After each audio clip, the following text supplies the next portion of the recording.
केंद्रीय निवडणूक आयोगात अखेर सुनावणीला सुरुवात झालेली आहे। कपिल सिब्बल देखील ठाकरे गटाचे वकील दाखल झालेत आणि आता सुनावणीला सुरुवात झाली आहे। ठाकरे गटाकडून शिंदे गटाकडून आता युक्तिवाद केला जाणार आहे। कपिल सिब्बल यांनी 3 तासांचा वेळ केंद्रीय निवडणूक आयोगाकडे मागितलेला आहे सुनावणीसाठी, युक्तिवाद करण्यासाठी। आणि आता नेमकं काय काय घडतं हे बघणं महत्त्वाचं ठरणार आहे। थेट दिल्लीला जाऊयात। रामराजे शिंदे या सुनावणीकडे लक्ष ठेवून आहेत। केंद्रीय निवडणूक आयोगाच्या कार्यालयाबाहेर ते उभे आहेत आणि त्यांच्याकडून आपण सगळे अपडेट जाणून घेऊयात। रामराजे, आत नेमकं काय घडतंय?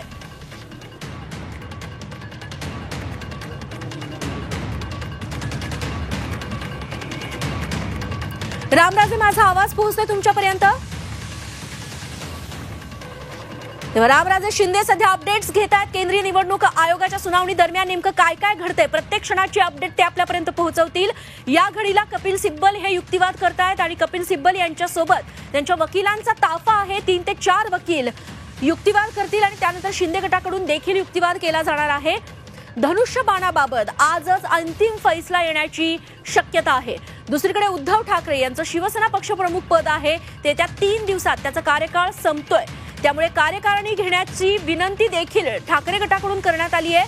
त्याबाबत केंद्रीय निवडणूक आयोग आज काही निर्णय घेतं का हे देखील बघणं महत्त्वाचं ठरणार आहे, कारण ठाकरे गटासाठी हा आजचा दिवस अत्यंत महत्त्वाचा असणार आहे।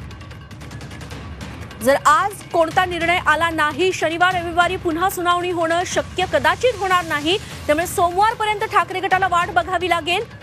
त्यामुळे आजचा दिवस अनेक अर्थांनी ठाकरे गटासाठी महत्त्वाचा आहे, शिंदे गटासाठी देखील महत्त्वाचा आहे। आता किती तास ही संपूर्ण सुनावणी सुरू राहते हे देखील बघणं महत्त्वाचं ठरणार आहे।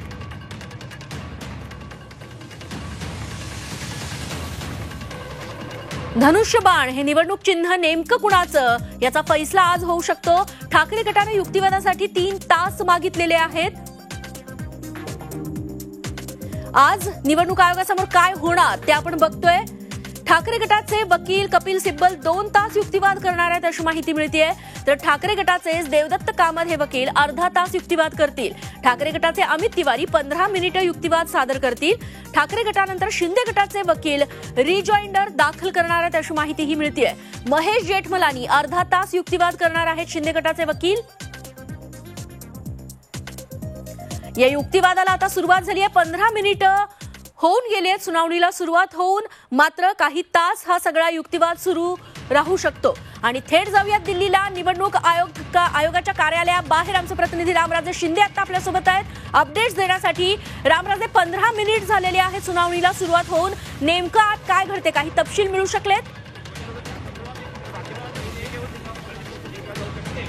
बिलकुल 2 महत्त्वाचे मुद्दे जे आहेत ते आता उपस्थित करण्यात आलेले आहेत। कपिल सिब्बल यांचा युक्तिवाद सुरू झालेला आहे आणि सुरुवातीलाच मुद्दा घेण्यात आलेला आहे की शिवसेना हा जो पक्ष आहे त्यामध्ये जी घटना आहे त्यानुसार प्रतिनिधी सभा जी आहे, प्रतिनिधी सभेचं महत्त्व, प्रतिनिधी सभा ही शिवसेनेतील नेत्यांना निवडते आणि हे सर्व निवडीनुसार झालेलं आहे आणि त्याचबरोबर नेते जे आहेत ते पक्षप्रमुखाला निवडतात। आणि दुसरा महत्त्वाचा मुद्दा म्हणजे की राष्ट्रीय कार्यकारिणीमध्ये जे पदाधिकारी आहेत ते पदाधिकारी उद्धव ठाकरे यांच्या गटाच्या बाजूने आहेत आणि बहुतांश पदाधिकारी केवळ 90 पदाधिकारी जे आहेत ते मात्र शिंदे गटाच्या बाजूने आहेत, मात्र उर्वरित जे 160 पदाधिकारी आहेत ते मात्र उद्धव ठाकरे यांच्या बाजूने असल्याचं सांगण्यात आलेलं आहे। आपल्यासोबत राज पाटील आहेत। राष्ट्रीय कार्यकारिणीचा मुद्दा मांडण्यात आलेला आहे आणि प्रतिनिधी सभेचा मुद्दा मांडण्यात आलेला आहे, काय म्हणायचं? जी शिवसेनेची घटना आहे त्या पद्धतीनं जी प्रतिनिधी सभा राष्ट्रीय कार्यकारिणी आहे ती पक्षाचा प्रमुख म्हणजे पक्षप्रमुख किंवा शिवसेना प्रमुख हे निवडण्यात आहेत त्यांच्या माध्यमातून। ते त्याचा जो त्यांचा आर्ग्युमेंटचा पॉईंट आहे तेच सांगायचं आहे त्यांना की संघटनात्मक जी शक्ती आहे म्हणजे संघटनात्मक पदाधिकारी आहे हे उद्धव ठाकरे यांच्या बाजूने आहे हे, आणि त्यांच्याकडे मेजॉरिटी आहे पक्षाची आणि पक्ष संघटनेची घटना आहे त्याच पद्धतीने जी प्रतिनिधी सभा आहे त्यांनी निवडलेला आहे उद्धव ठाकरेंना, असं त्यांचं म्हणणं आहे। परंतु ही जी प्रतिनिधी सभा आहे, प्रतिनिधी सभा केवळ आता फक्त जो मुद्दा जो चाललेला आहे तो प्रतिनिधी सभा आणि राष्ट्रीय कार्यकारिणी याच्यामध्ये आमदार आणि खासदारांचा मुद्दा चाललेलाच नाही आहे। म्हणजेच की राजकीय पक्ष म्हणून शिवसेनेची प्रक्रिया कशा पद्धतीने योग्य आहे हा सांगायचा प्रयत्न आहे का? जे राजकीय पक्षाचं जी रचना असते त्यात त्यांच्या घटनेमध्ये मेन्शन असतं की राष्ट्रीय कार्यकारिणीत कोण असेल किंवा प्रतिनिधी सभामध्ये कोण असेल आणि कोण कोणाला मतदान करेल आणि त्यांच्या मतदानाच्या माध्यमातून त्यांचा राष्ट्रीय अध्यक्ष निवडला जातो किंवा पक्षप्रमुख निवडला जातो आणि ती प्रतिनिधी सभा घटनेमध्ये मेन्शन असल्या कारणाने त्यांच्या मताला खूप महत्त्व असल्या कारणाने संघटनात्मक जी रचना आहे त्याचाच माननीय कमिशन समोर ते पुनरुच्चार करत आहे पुन्हा एकदा. बरं, आणखी एक महत्त्वाचा मुद्दा राष्ट्रीय कार्यकारिणीच्या संदर्भामध्ये आता येत्या 23 तारखेला राष्ट्रीय कार्यकारिणीची जी मुदत आहे ती संपत आहे आणि उद्धव ठाकरे यांची सुद्धा मुदत जी आहे ती संपत आहे. त्याच्यामुळं उद्धव ठाकरे यांची फेर निवड होणं हे पण गरजेचं आहे 23 तारखेला आणि त्याचबरोबर राष्ट्रीय कार्यकारिणी घेणं हे सुद्धा गरजेचं आहे आणि त्यानुसार अर्ज सुद्धा दाखल केला होता. त्या अर्जावर अद्याप ही निवडणूक आयोगानं कोणतेही पण त्यात एक महत्त्वाचं आहे की जी शिवसेना हा जो मूळ पक्ष आणि चिन्ह आहे शिवसेनेचं हे फ्रीज झाल्या कारणाने म्हणजे जे चिन्ह आणि पक्ष. रामराजे तुम्हाला थोडंसं थांबवते, एक अपडेट हाती येते, आपण ती आधी जाणून घेऊयात. केंद्रीय निवडणूक आयोगासमोर आता सुनावणीला सुरुवात झालेली आहे. 15 मिनिट उलटून गेलेले आहेत. ठाकरे गटाकडून आयोगाकडे 2 अर्ज दाखल करण्यात आले अशी माहिती आता मिळतेय. आम्हाला प्रतिनिधी सभा घेण्याची परवानगी द्या अशी मागणी कपिल सिब्बल यांनी केली आहे. नेता निवडीसाठी देखील ठाकरे गटानं आयोगाकडे आता अर्ज केल्याचे तपशील समोर येत आहेत. केंद्रीय निवडणूक आयोगासमोर ही सुनावणी सुरू झाली आहे. रामराजे, 2 अर्ज दाखल करण्यात आले ठाकरे गटाकडून, काय अधिक तपशील? बिलकुल, हे जे मुद्दे आहेत तोच महत्त्वाचा आहे, कारण यापूर्वी सुद्धा वारंवार विनंती केली गेली होती परंतु त्याची पूर्तता झाली नव्हती आणि आता 23 तारीख येत आहे आणि जो मुद्दा 2 अर्ज जे दाखल करण्यात आलेले आहेत ते म्हणजेच की राष्ट्रीय कार्यकारिणी घ्यावी. राष्ट्रीय कार्यकारिणी घेणं हे आत्ता शक्य आहे का मला सांगा? एकीकडे सुनावणी चालू आहे, म्हणजेच मला म्हणायचं आहे की आता 2 पक्ष आहेत, 2 वेगवेगळी चिन्ह आहेत. बाळासाहेब शिवसेना, उद्धव बाळासाहेब ठाकरे शिवसेना, हे 2 पक्ष आहेत. मग आता राष्ट्रीय कार्यकारिणी घ्यायची असेल तर ती कोणत्या पक्षाची घेणार आणि उद्धव ठाकरे यांना जरी पक्षप्रमुख म्हणून नेमायचे हे अर्ज केला आहे तर कोणते पक्षप्रमुख म्हणून नेमले जाणार, हा संपूर्ण संभ्रम आहे. माननीय निवडणूक आयोगासमोर ही सुनावणी सध्या चालू आहे आणि पक्षात जो मूळ पक्ष आहे शिवसेना तो त्यांचं नाव आणि चिन्ह हे गोठवल्या कारणाने त्यांनी पत्र पाठवलं माननीय कमिशन समोर की कमिशनने याचा विचार करावा की त्यांची कार्यकारिणी 2023 मध्ये म्हणजेच ह्याच महिन्यात 2023 मध्ये होणार आहे. त्यात आता ते मेन्शन करतील आर्ग्युमेंटमध्ये की आमची 2023 मध्ये ही कार्यकारिणीची बैठक होणार आहे आणि त्या माध्यमातून पुन्हा एकदा अध्यक्षाची निवड करण्यात येणार. पण जो मूळ पक्ष आहे तोच त्याचं नाव गोठवल्या कारणाने आणि दुसरं म्हणजे चिन्ह सुद्धा गोठवल्या कारणाने माननीय कमिशनच्या समोर हे सब जुळायचं असल्या कारणाने आता ती कार्यकारिणी होईल की नाही यावर संभ्रम आहे. कारण की त्यांना नवीन पक्षाचं नाव देण्यात आलेलं आहे, नवीन पक्ष चिन्ह सुद्धा देण्यात आलेलं आहे आणि त्यांचा डिस्प्यूट झालेला आहे. आत्ताच मध्यंतरी त्यांनी एकनाथ शिंदे यांच्या वतीनं सुद्धा आर्ग्युमेंट करताना जुलैमधल्या राष्ट्रीय कार्यकारिणीचा उल्लेख झाला होता आणि त्यात मुख्य नेता म्हणून एकनाथ शिंदे यांना निवडण्यात आलं होतं. तेव्हा सुद्धा आर्ग्युमेंटचा त्यांचा एक पॉईंट होता. आता हे सुद्धा उद्धव ठाकरे गट सुद्धा जे त्यांनी मध्यंतरी 2 लेटर फाईल केले त्यावर सुद्धा आर्ग्युमेंट होण्याची शक्यता नाकारता येत नाही. पण यावर अंतिमतः निर्णय मात्र कमिशन घेणार आहे. बरोबर आहे. पण दुसरा मुद्दा म्हणजे की प्रतिनिधी सभा ही सगळ्यात शक्तिशाली असते आणि त्यानंतर जे राष्ट्रीय कार्यकारिणी असते किंवा पदाधिकारी असते शक्तिशाली असतात, कारण प्रतिनिधी सभाच हे संपूर्ण नेत्यांची निवड करते आणि सर्व नेते मिळून पक्षप्रमुखाची निवड करतात. मग ही मागील काही वर्षामध्ये जी प्रक्रिया पार पडलेली आहे ती कशा पद्धतीनं सुरळीत आणि नियमानुसार कायद्यानुसार पार पडलेली आहे हे सुद्धा सांगणं गरजेचं आहे. ते सुद्धा मुद्दा मांडला जातोय. त्यांनी जी त्यांचा जो आर्ग्युमेंटचा पॉईंट आहे त्यांच्याकडे जी संघटनात्मक रचना आणि रचनेप्रमाणे त्यांची जी मेजॉरिटी आहे किंवा संख्याबळ जास्त आहे त्यांच्या बाजूनं ती राष्ट्रीय कार्यकारिणी आता त्यांचा कार्यकाल जरी संपत असला तरी इन बिटवीन पक्षात डिस्प्यूट झाला आणि माननीय कमिशन समोर ते आलं. मॅटर आल्या कारणाने ते सब जोडायचं असल्या कारणाने माननीय कमिशन त्यावर निर्णय घेईलच. पण कोणती भूमिका किंवा कोणताही गट आपापली भूमिका नेटाने मांडत असतो आणि त्यांच्याकडे जे उपयुक्त पॉईंट आहे ते माननीय न्यायालयासमोर किंवा कमिशन समोर ठेवत असतो. हा त्यांचा पॉईंट आहे. माननीय कमिशन यावर निर्णय घेईनच. पण तत्पूर्वी ते आता आर्ग्युमेंटमध्ये आणखीन काय काय मुद्दे पुढे येतील हे बघावं लागेल. बिलकुल, आणि म्हणूनच कपिल सिब्बल आता सध्या जे टार्गेट करतायत ते फक्त पक्ष म्हणून हे टार्गेट करणार आहेत, कारण की पक्ष कशा पद्धतीनं सुरळीत चालतोय, कारण पक्ष आणि त्याची घटना आणि उद्धव ठाकरे यांची निवड हीच फ्रॉड आहे असा महेश जठमालानी यांनी पहिल्यांदाच दावा केला होता. त्यामुळे ही कशी फ्रॉड नाहीये हे मात्र आता सांगावं लागणार आहे. त्यासाठी त्यालाच कपिल सिब्बल रिजॉइंडर करत आहे. आता रिजॉइंडर करताना त्यांनी तो मेन्शन केला पॉईंट की जी घटना आहे ती आम्ही न्यायिक पद्धतीनं घटना मान्य कमिशनच्या मध्ये फाईल असल्या कारणाने ती घटना तर रेकॉर्डवर असेलच, त्या घटनेप्रमाणेच आम्ही निवड केली होती. हा त्यांचा न्यायिक पॉईंट पद्धतीनं ते मांडण्याचा प्रयत्न करत आहेत आणि त्याला रिजॉईंटसुद्धा करीत आहे की त्यांनी जी इलिगली म्हणजे त्यांनी बेकायदेशीर घटना होती हे महेश जेठमलानी कमिशन समोर आणलं होतं, त्याला ते रिजॉइंडर करत आहे सध्या तरी. बिलकुल. आणि आता कपिल सिब्बल यांचा युक्तिवाद जो आहे तो अजून सुरूच आहे. आता आणखीन हळूहळू काही मुद्दे येत आहेत. एकतर की राष्ट्रीय कारखाने असेल, प्रतिनिधी सभा असेल किंवा इतर मुद्द्याचा सुद्धा समावेश आहे कपिल सिब्बल यांच्या युक्तिवादामध्ये.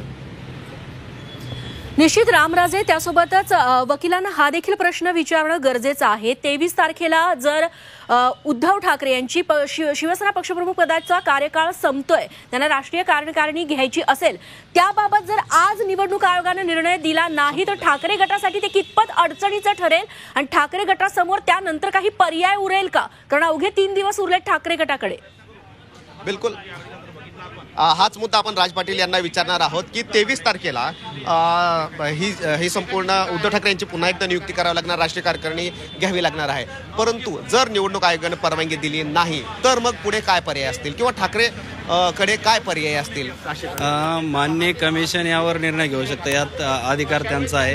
हे मुद्दा मान्य सर्वोच्च न्यायालयात सुद्धा येऊ शकतो पुढच्या हिअरिंगसाठी, पण तत्पूर्वी कमिशनलाच हे डिसाईड करावं लागेल. पण हे पक्ष आणि पक्षाचं चिन्हच गोठवलेलं आहे, तर नवीन त्यात अध्यक्ष किंवा त्यातली प्रोसिडिंग जी आहे ती कशी सबजोडायचं असताना होऊ शकते. मान्य कमिशन अंततः निर्णय घेईल, पण तत्पूर्वी त्यांनी जे पत्र पाठवलेले त्यावर आर्ग्युमेंट होईल आणि दोन्ही साईडनं आर्ग्युमेंट झाल्यानंतर ते निश्चित होऊ शकतं काय होऊ शकतं. पण मला आणखीन एक विचारायचं आहे की उद्धव ठाकरे हे शिवसेनेचे पक्षप्रमुख आहेत, राष्ट्रीय कार्यकारिणी ही शिवसेनेची आहे. मात्र आता उद्धव ठाकरे यांच्याकडे पक्ष पण वेगळा आहे आणि चिन्ह पण वेगळं आहे. आणि जर निवडणूक आयोगानं जर परवानगी दिली त्यांना पुन्हा निवडणूक घेण्याची, राष्ट्रीय कार्यकारिणीची जर परवानगी दिली तर याचाच अर्थ शिवसेना हा पक्ष उद्धव ठाकरेंचाच आहे हे सिद्ध होणार नाही का या संपूर्ण याच्यावर? माननीय निवडणूक आयोगानं आणखीन त्यावर कोणताही निर्णय नाही घातल्या कारणाने जे मूळ पक्ष आहे शिवसेना नावाचा आणि धनुष्यबाण जे त्याचं चिन्ह आहे हे सध्या गोठवलेलं आहे. त्या परिस्थितीमध्ये त्याच पक्षाची कार्यकारिणी अजून कशी डिसाईड करू शकतात हा एक प्रश्न आहे.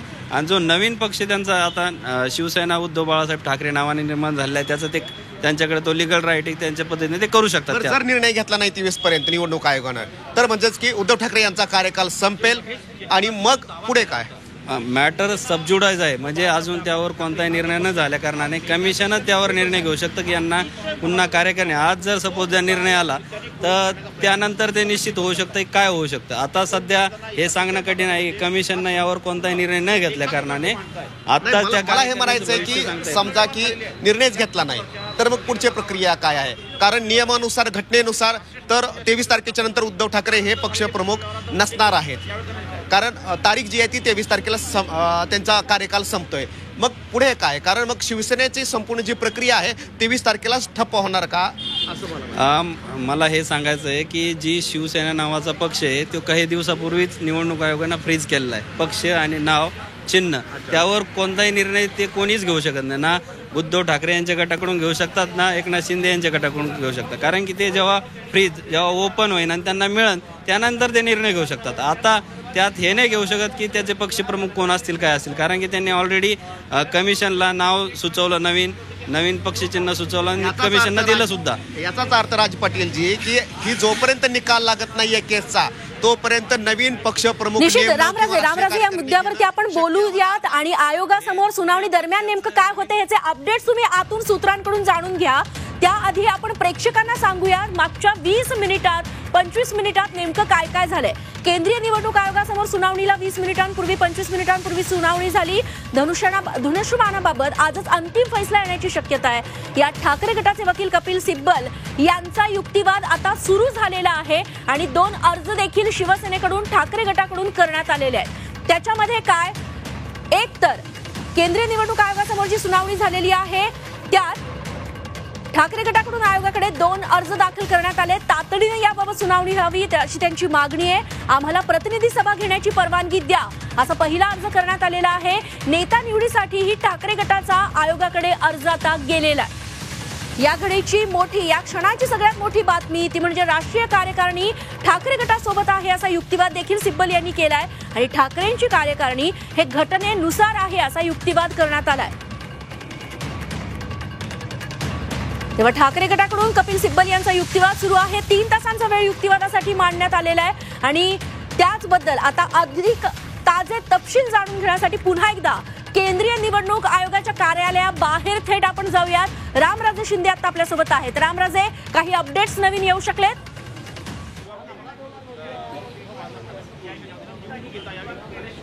सिब्बल हे आता सध्या घटनेच्या संदर्भामध्येच बोलत आहेत, युक्तिवाद करत आहेत, वेगवेगळे संदर्भ जे आहेत ते देत आहेत. जेव्हा अशी परिस्थिती इतर पक्षावर ओढवली गेली होती तेव्हा त्या पक्षामध्ये काय काय करण्यात आलेलं आहे हे सुद्धा सांगितलं जात आहे आणि कशा पद्धतीनं एकनाथ शिंदे हे सुद्धा या गटाचा एक भाग होते हे सुद्धा सांगितलं गेलेलं आहे.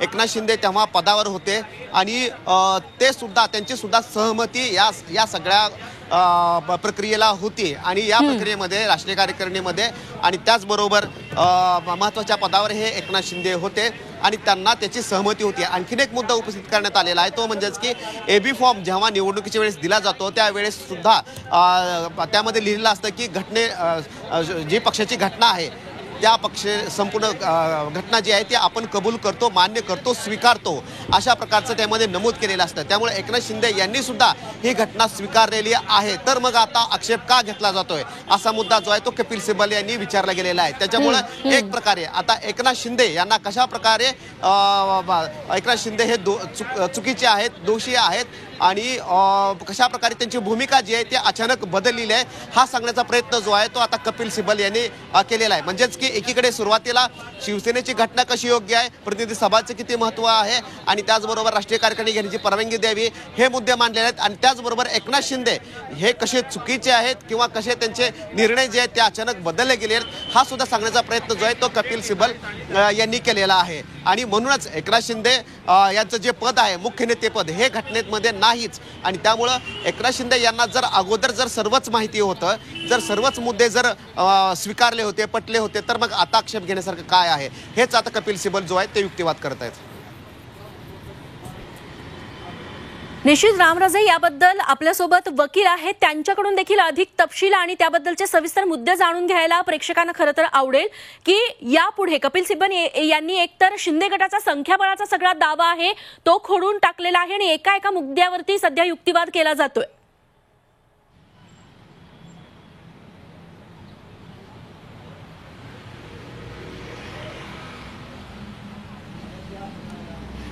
बिलकुल सर्वच जे मुद्दे आहेत त्या मुद्द्यावर युक्तिवाद केला जातोय आणि सगळ्यात महत्त्वाचं म्हणजेच की शिंदे गटाने जे मुद्दे उपस्थित केले होते त्या सर्वच मुद्द्यावर जी आहे ती चर्चा केली जाते आणि आता केवळ पक्षाच्या बाजूने विचार केला जातोय. नंतर आणखी एक महत्त्वाचे मुद्दे येणार आहेत आणि ते म्हणजे ॲफिडेव्हिटमध्ये सुद्धा त्यांनी दिलेलं आहे की कागदपत्र आणि जिल्हा प्रमुखाच्या ज्या नियुक्त्या आहेत त्या कशा पद्धतीनं चुकीच्या करण्यात आल्या आहेत एकनाथ शिंदे यांनी हे सुद्धा मुद्दे येणार आहेत. परंतु महत्त्वाचा मुद्दा म्हणजे की हे सगळे मुद्दे ग्राह्य धरले जाणार आहेत का, कारण काय लॉ पॉईंट काय म्हणतो, कायदा काय म्हणतोय, याच्या अगोदरच्या केसेस ज्या आहेत त्या काय आहेत, समाजवादी पार्टीच्या केसमध्ये काय झालं होतं आणि त्याचबरोबर काँग्रेसची जी सादिक अली केस होती त्याच्यामध्ये काय झालं होतं त्या गोष्टींचा आधार लॉ पॉईंटवर कोर्ट सांगतं, लॉ पॉईंटवर निवडणूक आयोग बोलत असतं. त्याच्यामुळं एकनाथ शिंदेनी काय केलं किंवा अगोदर काय झालं होतं ना आता काय झालेलं आहे याच्यावर कितपत विचार केला जातोय ते सुद्धा आता पाहावं लागणार आहे. एकनाथ शिंदे अगोदर जे होते त्यांची सहमती होती,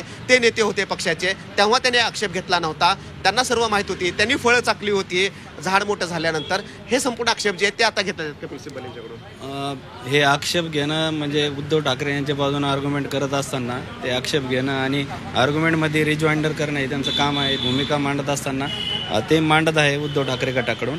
एकनाथ शिंदे जेव्हा होते तेव्हा डिस्प्यूट रेज झाला नव्हता, त्यामुळे त्यांनी कदाचित भूमिका घेतली नसेल. जेव्हा डिस्प्यूट रेज झाला त्यानंतर त्यांनी ऑब्जेक्शन घेतलं आणि मान्य कमिशन पुढे हे मॅटर आलं. आता डिस्प्यूट रेज झाल्यानंतर यांच्या वतीनं सुद्धा म्हणजे एकनाथ शिंदे यांच्या वतीनं सुद्धा महेश जेठमलानींनी यावर आर्ग्युमेंट केली होती की जी घटना होती ती बेकायदेशीर होती, त्याला सुद्धा खोडून काढण्याचं काम कपिल सिब्बल यांनी केलं. आता हे बघावं लागेल की जी घटना होती ती कायदेशीर होती की बेकायदेशीर होती ही मान्य कमिशन मात्र ठरवणार आहे. आता जे मागच्या काही लास्ट हिअरिंगमध्ये महेश जेठमलानी यांनी म्हटलं होतं की जी घटना होती तीच बेकायदेशीर होती आणि त्यानंतर जे रेज झालेले इश्यूज आहे ते मात्र मान्य कमिशन समोर आहे. आता मान्य कमिशन हे ठरवणार आहे की जी घटना 2018मध्ये दुरुस्ती करण्यात आली होती ती कायदेशीर होती की बेकायदेशीर होती. आता यांच्या कपिल सिब्बल यांच्या वतीनं घटनात्मक म्हणजे जे त्यांची घटना आहे त्यावर जी पक्षाची रचना आहे त्या बाबतीत आर्ग्युमेंट होत आहे. आता ते हे सांगतील की कमिशनला पटवून देण्याचा प्रयत्न करतील आम्ही कसे राईट आहोत किंवा लिगली आम्ही कसे फिट होतो आणि जी घटना होती ती कशी कायदेशीर होती. मात्र एकनाथ शिंदे गटसुद्धा याला रिजॉइंडर करण्याचा प्रयत्न करेल, काउंटर करण्याचा प्रयत्न करेल आणि कमिशनला हे पटवून देण्याचा प्रयत्न करेल की ती घटना कशी बेकायदेशीर आहे. आता हे कमिशन ठरवणार आहे की जी घटना होती ती कायदेशीर होती का बेकायदेशीर होती. घटनेला मान्य कमिशनमध्ये पूर्वीसुद्धा फाईल झाली होती आणि त्यानंतरसुद्धा काही ऑब्जेक्शन घेतल्यानंतर कमिशन काय यावर निर्णय घेतं. आणखीन एक मुद्दा इथं उपस्थित करण्यात आलेला आहे कपिल सिब्बल यांच्याकडून. राजकीय पक्षाची जी घटना आहे त्या घटनेनुसारच इतर नेत्यांनी पण काम केलं पाहिजे, कार्य केलं पाहिजे. मात्र घटनेच्या विरोधामध्ये केलं नाही पाहिजे. म्हणजेच की अंतर्गत लोकशाही आहे त्याच्यामुळे तुम्ही प्रश्न विचारू शकता परंतु बाहेर सगळ्या आमदारांना घेऊन गुवाहाटीला जाऊ शकत नाही. अशा पद्धतीचा युक्तिवाद जो आहे तो कपिल सिब्बल यांच्याकडून करण्यात आलेला आहे. ज्या मान्य कमिशनच्या टेस्ट असतात म्हणजे ज्या मेजॉरिटी टेस्ट असतात त्यात ऑर्गनायझेशन आणि लेजिस्लेचर असे दोन्ही पार्ट असतात. आता एकनाथ शिंदे यांच्या वतीनं लास्ट जेव्हा हिअरिंग झाली होती त्यात म्हटलं होतं की जे आम्हाला काही मुद्दे पटले नसल्या कारण आम्ही बाहेर पडलो आणि पक्षापासून वेगळे झालो. ते अजूनही सुद्धा म्हणायला तयार नाही की पक्ष हा वेगळा आहे वगैरे. पण लेजिस्लेचर पार्टी त्यांच्या बाजूने असल्या कारणाने ते सुद्धा मान्य कमिशनच्या बाजून एक टेस्ट असते की लेजिस्लेचर पार्टी कोणत्या बाजूने आहे आणि ऑर्गनायझेशन कोणत्या बाजूने आहे हे ठरवण्याचा अधिकार मान्य कमिशनलाच आहे. पण कमिशन यावर काय निर्णय घेणार हे आता बघावं लागेल. विठू माऊलीचा गजर म्हणजे